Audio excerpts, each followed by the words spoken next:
یہ صدائے حریت جموں کشمیر ہے، پیش خدمت ہے خصوصی اپڈیٹ۔ بھارت کے غیر قانونی زیر قبضہ جموں کشمیر میں سری نگر کے علاقے چھوٹا بازار میں ہونے والا قتل عام مقبوضہ علاقے میں بے گناہ لوگوں کے قتل کے اندوہناک واقعات میں سے ایک ہے۔ بھارتی فوجیوں نے 11 جون 1991 کو چھوٹا بازار میں اندھادھند فائرنگ کر کے 32 شہری شہید کر دیے تھے۔ اس اندوہناک واقعے کو گزرے 30 برس ہو چکے ہیں، لیکن کشمیریوں کے ذہنوں میں چھوٹا بازار قتل عام کی یادیں ابھی بھی تازہ ہیں اور متاثرین تاحال انصاف کے منتظر ہیں۔ بھارتی فوجیوں نے 1990 سے اب تک مقبوضہ جموں کشمیر میں درجنوں قتل عام کیے ہیں اور مقبوضہ علاقے کی تاریخ چھوٹا بازار جیسے واقعات سے بری پڑی ہے۔ کل جماعتی حریت کانفرنس اور دیگر حریت رہنماؤں اور تنظیموں نے شہدائے چھوٹا بازار سری نگر کو ان کی برسی کے موقع پہ شاندار خراج عقیدت پیش کیا ہے۔ حریت ترجمان نے مقبوضہ علاقے کی خون آلود تاریخ کا حوالہ دیتے ہوئے کہا ہے کہ فسطائی بھارتی حکمرانوں کو چاہیے کہ وہ اپنی آزادی کی تاریخ سے سبق حاصل کریں، جس دوران جلیانوالہ باغ قتل عام کا ایک واقعہ پیش آیا تھا، جبکہ بھارتی فوجوں کے ہاتھوں مقبوضہ جموں کشمیر میں اب تک درجنوں ایسے دلخراش واقعات پیش آ چکے ہیں۔ ترجمان نے کشمیریوں کے جذبہ آزادی اور ان کے عزم و ہمت کو سلام پیش کرتے ہوئے کہا کہ دنیا کی کوئی طاقت انہیں شکست دینے کا تصور بھی نہیں کر سکتی۔ بھارت کے غیر قانونی زیر قبضہ جموں کشمیر میں مودی حکومت مقبوضہ علاقے کی سیاست سے مسلمانوں کا کردار ہمیشہ کے لیے ختم کرنے اور انتظامی معاملات میں ان کا اثر سوگ کم کرنے کے لیے جموں کشمیر کے مسلم اکثریتی علاقوں میں بعض اہم انتظامی تبدیلیاں کرنے کا منصوبہ رکھتی ہے۔ مودی حکومت اپنے اس مذموم مقصد کے حصول کے لیے جموں کشمیر اسمبلی میں ہندو اکثریتی جموں خطے کی نشستوں کی تعداد بڑھا رہی ہے۔ نریندر مودی کی فسطائی بھارتی حکومت نے نئی دہلی میں قائم امریکی سفارت خانے میں ایک سینئر امریکی سفارتکار کی کورونا وبا کے باعث موت چھپانے کی کوشش کر کے اپنی ناکامیوں اور شرمندگیوں کے باب میں ایک اور واقعے کا اضافہ کر لیا ہے۔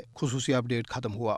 یہی جون کا مہینہ تھا، تاریخ تھی 11 اور سال تھا 1991، جب درندہ صفت بھارتی فوج نے چھوٹا بازار سری نگر کا اچانک محاصرہ کر کے اندھادھند فائرنگ میں 30 لوگ شہید اور درجنوں زخمی کر دیے۔ چونکہ جب درندہ صفت بھارتی فوج کو اس وحشانہ کارروائی میں سزا نہیں ملی تو یہ سانحات اس ریاست میں معمول بن گئے۔ بھارت ایسے سانحات سے کشمیریوں کو خوفزدہ تو نہیں کر سکا، البتہ کشمیری سونے سے کندن بن گئے۔ جبکہ دباؤ اور خوفزدگی کی تلوار اگر کسی کو بے حال کیے ہے تو وہ بھارت ہے، چاہے کشمیریوں کا عزم آزادی ہو یا کورونا کی مہاماری۔ بھارتی حکمران اپنی ناکامیوں پر پردہ ڈال کر یہ ثابت کر چکے ہیں کہ ان کے وشو گرو بن جانے کے دعوے خاک میں مل گئے ہیں۔ ادھر نئی دہلی سے خبر ہے کہ امریکی سفارت خانے میں تعینات ایک اور اعلیٰ عہدیدار کورونا وبا کے باعث ہلاک ہو گئے ہیں اور بھارتی حکومت عالمی سطح پر ہونے والی شرمندگی سے بچنے کے لیے اس واقعے کو چھپا رہی ہے، جبکہ اس سے قبل بھی مذکورہ سفارت خانے کا ایک اہلکار کورونا سے ہلاک ہو گیا ہے۔ واضح رہے کہ اسی سال 27 اپریل کی ایک رپورٹ میں کہا گیا تھا کہ بھارت میں تعینات 100 کے قریب امریکی سفارت خانے کے اہلکار کورونا وبا میں مبتلا ہو چکے ہیں۔ چونکہ امریکہ کے معروف نشریاتی ادارے CNN کے مطابق امریکی سفارتکار اس پر پہلے ہی اپنی تشویش اور تحفظات کا اظہار کر چکے ہیں کہ بھارت کی مودی حکومت کورونا کو قابو کرنے میں ناکام ہے۔ ظاہر سی بات ہے کہ ایک طرف سے جب بھارت میں کورونا کی وبا بے قابو ہو چکی ہے اور دوسرا